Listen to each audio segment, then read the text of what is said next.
Joins me now live. Michelle, good morning to you. So let's start here.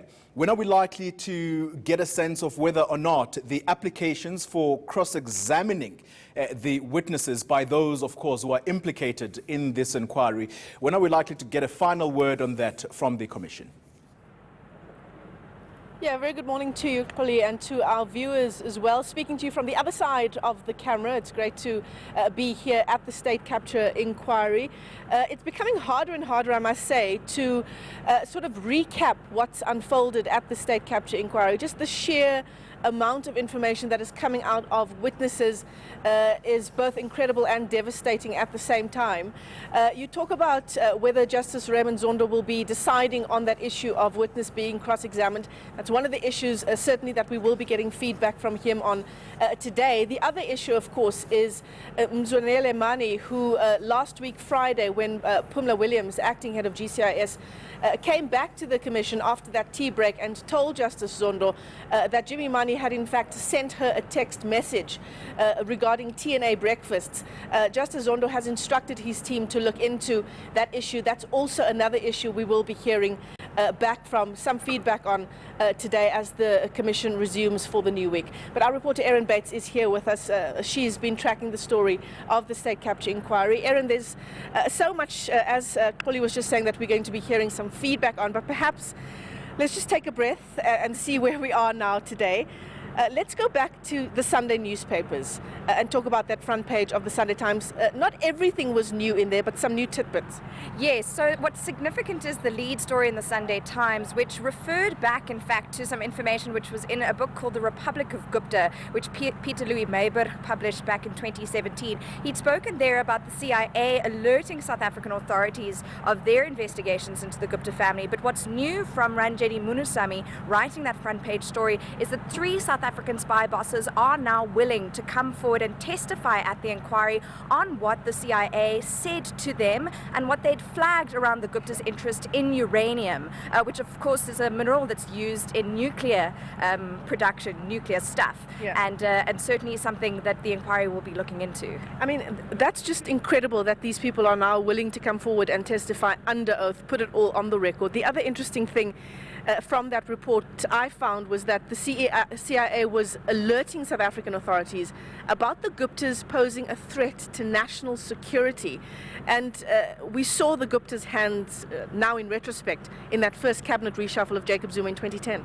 Yes, their fingers are all over. The fingerprints are all over cabinet appointments, about decisions in procurement, in government. We heard, of course, on Friday all about what happened at the GCIS under Maseko, and then after his abrupt removal from that department and Manyi's arrival into the hot chair that Maseko had barely left before Manyi arrived. What's also significant from the Sunday papers is an article by Karen Morn on R.J. Gupta's version or opinion about speaking at the inquiry.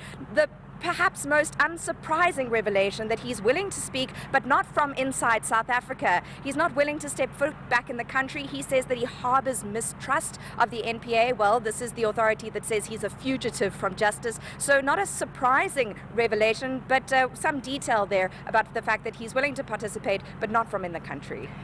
Well, aside from the fact that there is actually a warrant of arrest out for him, so if he does set foot back in the country, he will be arrested.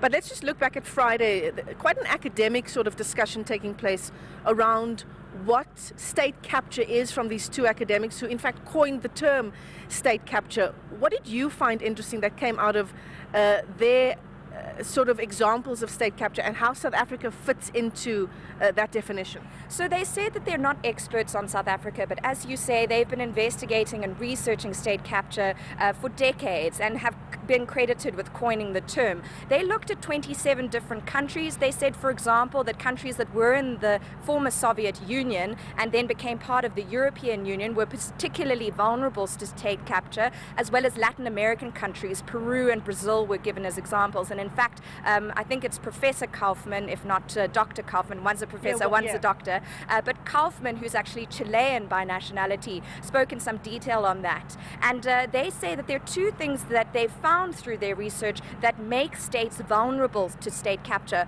The one is having centralized politics, that there seems to be in all of these countries they've researched a central political party that dominates. And certainly that applies in South Africa and has applied historically back to 2008, 2009 and before. And then the other issue is that these countries typically have a fairly undiversified economy. So these economies tend to depend on either one resource, maybe oil for example, or a few resources, but that the economy itself is not particularly open. And what I also found interesting, Michelle, was that they highlighted some of the red flags that go up as state capture sort of bleeds into the very, very heart of government, saying, for example, the economy becomes more volatile, job creation falls away. So many things that ring true and sound familiar to us who've seen what's happened in South Africa over the last 10, 15 years.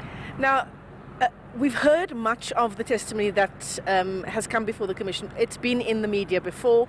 Not a lot of it came as a surprise. The only difference this time around was that these people were Themba Maseko, Phumla Williams, they were testifying under oath.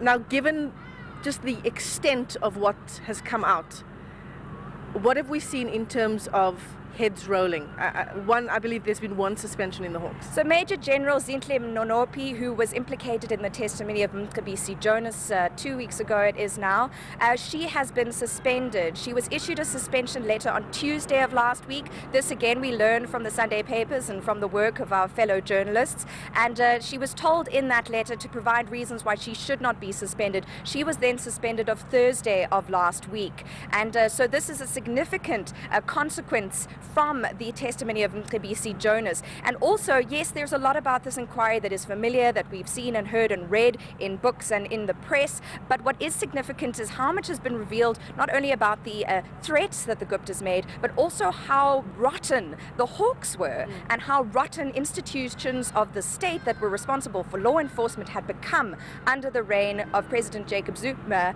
and his very close friends, the Guptas. Yeah, absolutely. Well, thanks very much for that. Our reporter Erin Bates is, of course, very closely tracking the developments here at the state capture inquiry.